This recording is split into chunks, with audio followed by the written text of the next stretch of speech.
17세기 초 지구상에서 가장 거대한 영토를 자랑하던 러시아가 완전히 무너져 내리고 있었습니다. 나라가 통째로 혼란의 소용돌이 속에 빠져들었고 외국 군대들이 수도를 점령하며 국민 3분의 1이 죽어나가는 절망적인 상황이었죠. 그런데 이 끔찍한 시련 속에서 러시아는 어떻게 다시 일어설 수 있었을까요?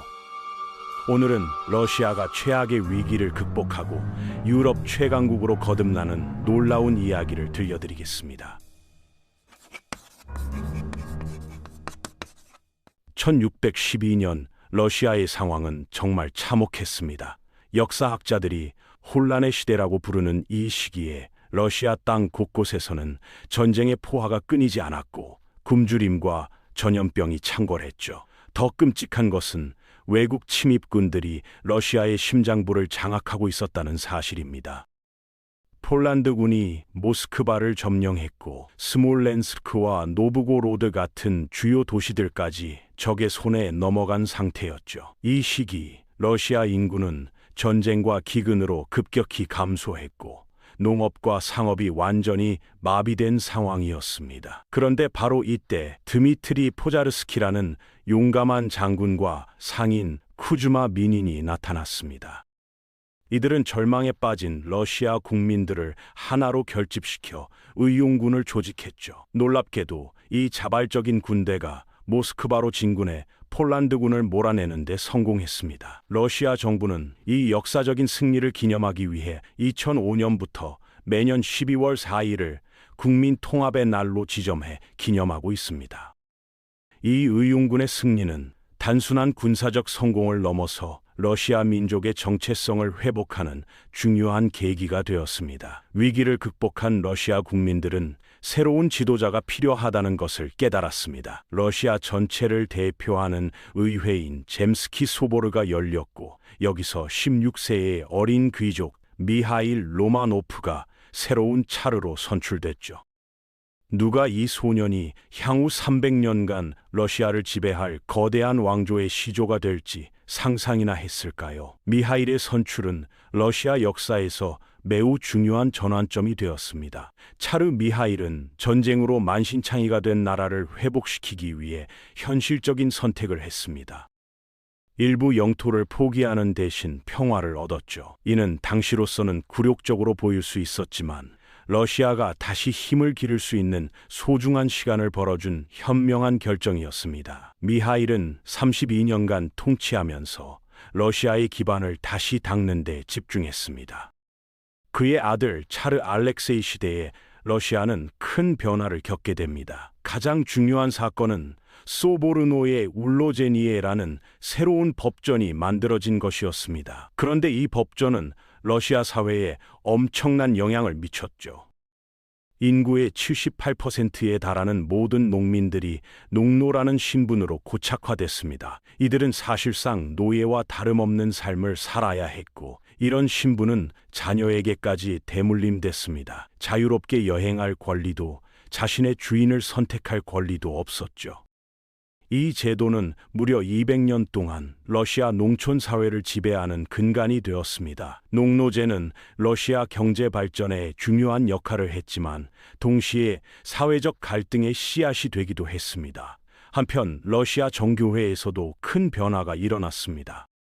총대주교 니콘이 교회 개혁을 추진하면서 교회가 개혁파와 보수파로 분열되었죠. 보수파는 구교도라 불리며 시베리아로 추방되거나 화형에 처해지는 등 극심한 박해를 받았습니다. 이 종교적 갈등은 오늘날까지도 러시아 사회에 미묘한 영향을 미치고 있습니다. 외교 면에서는 우크라이나 지역의 카자크족들이 폴란드, 리투아니아 연방에 맞서 봉기를 일으켰습니다. 이들은 차르 알렉세이에게 군주로 인정해달라고 요청하면서 군사 지원을 받았죠. 이것이 러시아와 폴란드, 리투아니아 연방 사이에 13년간 지속된 긴 전쟁의 시작이었습니다. 다행히 러시아가 승리하면서 스몰렌스크를 되찾았고 우크라이나 동부 지역도 차지할 수 있었습니다. 이 승리로 러시아는 서쪽으로의 영토 확장에 성공했고 향후 유럽 정치에서 더 큰 역할을 할 수 있게 되었습니다. 그러나 내부적으로는 새로운 위기가 찾아왔습니다. 카자크족 출신인 스텐카 라진이 차르 정부에 대한 대규모 반란을 일으켰던 것입니다. 러시아 남부 전체가 무정부 상태에 빠졌고 농노들과 도시 빈민들이 대거 반란에 가담했죠. 결국 반란은 진압됐고 라진은 모스크바로 끌려가 극형에 처해졌습니다. 하지만 이 반란은 러시아 사회 내부의 깊은 갈등을 보여주는 중요한 사건이었습니다. 표도르 3세는 몸이 약했지만 뛰어난 지식을 가진 통치자였습니다. 그는 러시아 사회의 오래된 폐습을 과감하게 개혁했죠. 가문의 서열에 따라 공직을 배분하던 메스트니체스트보 제도를 폐지하고 상징적인 의미로 고대 가문들의 서열 명단을 불태워버렸습니다. 실력보다는 혈통을 중시하던 낡은 관습을 타파한 것이었죠. 이는 러시아가 근대적인 관료제로 나아가는 중요한 첫걸음이었습니다. 안타깝게도 표도르는 19세의 젊은 나이에 세상을 떠났습니다. 표도르가 후계자 없이 사망하자 그의 누이인 소피아 공주가 섭정으로 나서게 됩니다. 그녀는 남동생인 이반 5세와 표트르 1세를 대신해 국정을 운영했죠. 소피아는 러시아 역사상 처음으로 실질적인 권력을 행사한 여성 통치자였습니다. 그녀의 통치 기간 중 러시아 외교사에 중요한 사건들이 일어났습니다. 수백 년간 이어져 온 폴란드 리투아니아 연방과의 갈등이 항구적 평화조약으로 마침내 종료됐고 러시아는 신성동맹에 가입해 오스만 제국과 대립각을 세웠습니다. 더 놀라운 것은 이 시기에 러시아와 중국이 역사상 처음으로 정식 외교 조약을 체결했다는 점입니다. 이 조약으로 두 거대한 제국 사이에 국경선이 확정됐죠. 이는 향후 러시아의 동방 진출에 중요한 기반이 되었고 시베리아 개발의 법적 토대를 마련해 주었습니다. 17세의 표트르 1세는 이복 누나 소피아로부터 권력을 빼앗아 왔습니다. 그는 러시아 역사상 처음으로 외국을 여행한 지도자였죠. 대규모 사절단과 함께 유럽 각국을 순방하면서 두 가지 목표를 추구했습니다. 터키에 맞설 동맹국을 찾는 것과 서유럽의 선진 과학기술, 특히 조선술을 배우는 것이었습니다. 표트르는 심지어 가명을 사용하며 네덜란드와 영국의 조선소에서 직접 일하기도 했습니다. 터키와의 전쟁은 콘스탄티노폴리스 조약으로 성공적으로 마무리됐습니다. 러시아는 터키의 속국이던 크림 칸국으로부터 아조프를 획득했는데 이는 흑해로 진출할 수 있는 소중한 발판이 되었죠. 바다로 나가는 길을 확보한 것은 내륙국이던 러시아에게 엄청난 의미가 있었습니다. 이로써 러시아는 유럽 및 지중해 지역과의 해상 무역이 가능해졌습니다. 표트르는 러시아를 근대적인 유럽 국가로 변모시키기 위해 전방위적 개혁을 단행했습니다. 러시아 귀족들에게 유럽 스타일의 의복과 예의범절을 따르도록 명령했죠. 심지어 수염을 기르는 사람들에게는 별도의 세금을 부과하기까지 했습니다. 전통적인 러시아 문화를 서구화하려는 강력한 의지를 보여준 것입니다. 이런 급격한 변화에 많은 러시아인들이 저항했지만 표트르는 개혁을 강행했습니다. 군사 분야에서도 혁신적인 변화가 일어났습니다. 표트르는 러시아 최초의 정규 해군을 창설했고 육군 조직과 정부 체계를 현대식으로 개편했습니다. 또한 산업과 상업, 교육 분야도 적극적으로 진흥시켰죠. 특히 철강 산업과 무기 제조업에 큰 투자를 했고 이는 러시아의 군사력 강화에 결정적 역할을 했습니다. 대북방 전쟁은 표트르 시대의 가장 중요한 사건이었습니다. 러시아는 폴란드, 리투아니아, 덴마크와 연합해 스웨덴의 발트해 지배권에 도전했죠. 초기에는 나르바 전투에서 스웨덴의 칼 12세에게 참담한 패배를 당했습니다. 하지만 러시아는 굴복하지 않았고 표트르는 이 패배를 교훈으로 삼아 군사 개혁을 더욱 가속화했습니다. 제2차 나르바 전투에서 서력에 성공한 러시아는 이어서 폴타바 전투에서 캅시 2세의 주력군을 완전히 격파했습니다. 이 승리로 전세는 완전히 뒤바뀌었죠. 표트르는 발트해 연안에 새로운 수도 상트페테르부르크 건설을 시작했습니다. 습지에 도시를 건설하는 것은 엄청난 도전이었습니다. 수많은 농노들이 혹독한 공사 과정에서 목숨을 잃었지만 마침내 러시아에서 두 번째로 큰 도시가 탄생했죠. 이는 러시아가 유럽으로 열린 창을 얻었다는 상징적 의미가 있었습니다. 상트페테르부르크는 서구 문물이 러시아로 들어오는 관문 역할을 했습니다. 대북방 전쟁은 리스타드 조약으로 마무리됐습니다. 러시아는 스웨덴에 배상금을 지불하는 조건으로 발트해의 새로운 패자로 등극했죠. 표트르는 사망 4일 전 스스로를 러시아 전역의 아버지이자 황제, 위대한 표트르라고 선언했습니다. 그의 개혁은 러시아를 유럽의 주요 강국으로 만들어 놓았습니다.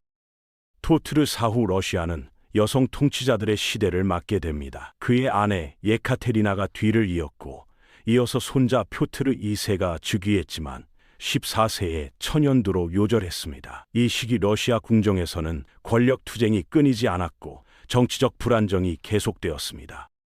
여황제 안나 이바노브나는 표트르 대제의 이복형인 이반 5세의 딸이었습니다. 그녀는 사치와 향락을 즐겼고 독일인 애인 에른스트 비론의 영향력 아래 있었다고 알려져 있죠. 안나의 치세에 덴마크 출신 탐험가 비투스 베링이 러시아를 위해 중요한 발견을 했습니다. 그는 최초로 알래스카 해안을 탐험했고 알류샨 제도도 발견했죠. 후에 러시아와 미국 사이의 바다에는 그의 이름이 붙여졌습니다. 이 발견으로 러시아는 태평양 진출의 발판을 마련하게 되었습니다. 안나가 세상을 떠난 후 갓난아기였던 조카 이반 6세가 즉위했지만 표트르 대제의 딸 옐리자베타에 의해 폐위됐습니다. 불행한 이반 6세는 평생을 감옥에서 보내다가 그를 구출하려던 시도가 실패한 후 간수들에게 살해당했죠. 23세의 나이였습니다.